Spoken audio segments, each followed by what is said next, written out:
This is Dolynny TV, ladies and gentlemen. Good evening and welcome back to another edition of some Oilers Talk. It's the first time since getting back on this whole yiggity yackety train.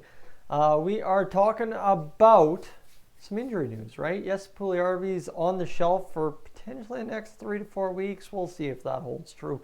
I mean, right in the season where everything's happened and you don't know what's going to happen next, who knows what's going to come down the pipe. However, that said, I gotta believe there's some opportunity here for a guy that needs some opportunity, deserves some opportunity, has done everything he possibly can to get the opportunity, and that's Cooper Marody. I don't care what you say about him. I don't care what you view him as.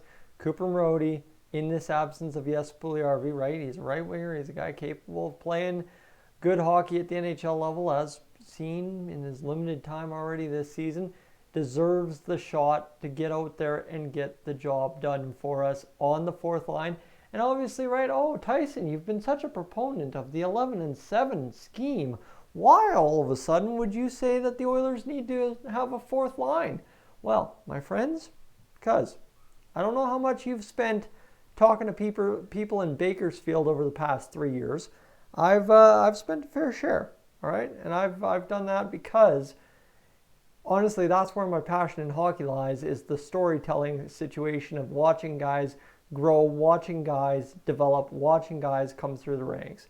I love playing NHL 22 franchise mode, NHL 21, NHL 20, NHL 19 franchise mode, simply because it gives you the control to, right, once you get into year 2 or 3, it's random generated prospects. You grab a guy in the 4th round who's supposed to be a top 9 forward, and he suddenly turns out to be this 25 goal scorer for the next 5 years for you.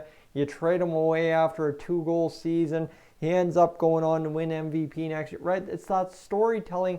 It's the career arc. It's the span of that. And that, of course, has been the most important thing to keeping my hockey sense, hockey interest, I guess, what I'm trying to say, up is, you know what? The Oilers over the past 2 years really, right, they've been underachieving compared to where they should be. So, right, in that essence, where do you look to? You look to the future, as we have many times.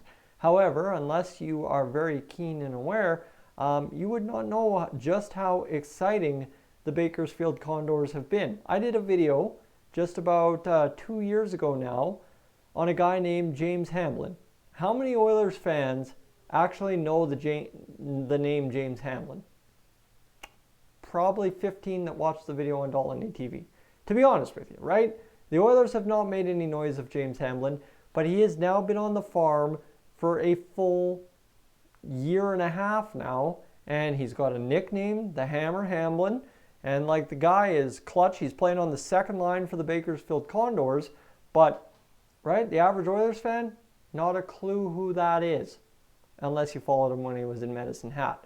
Now, that is just an instance of kind of what I've learned following the Bakersfield Condors through my contacts in Bakersfield. Now, why I go down that road is because, back to Cooper Marody, you talk to somebody from Bakersfield every day, somebody who watches the Condors every day.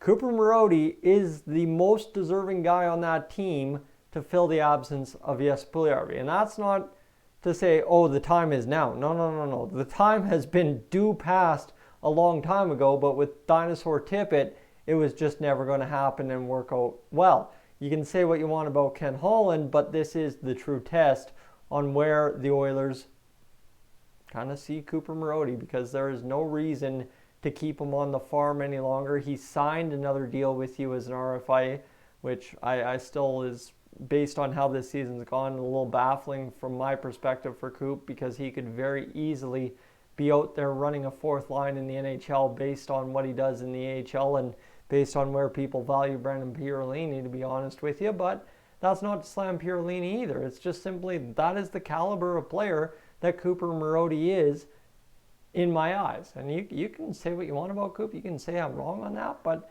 I think the time is now, and we need to see what a fourth line of Tyler Benson, Ryan McLeod, and Cooper Marody could bring to this Oilers team. Back to Bakersfield we go.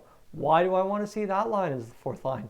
In case you missed it last year, that line was unstoppable. That line won the Pacific Division title. That line was absolute insanity in the AHL last year, and you can go back and look at the stats. I don't even need to tell you the stats. They're good. They're really good, and a big reason why, right? Ryan McLeod got the call up last year. Big reason why Tyler Benson is here right now. Big reason why Cooper Marody should be up here tomorrow.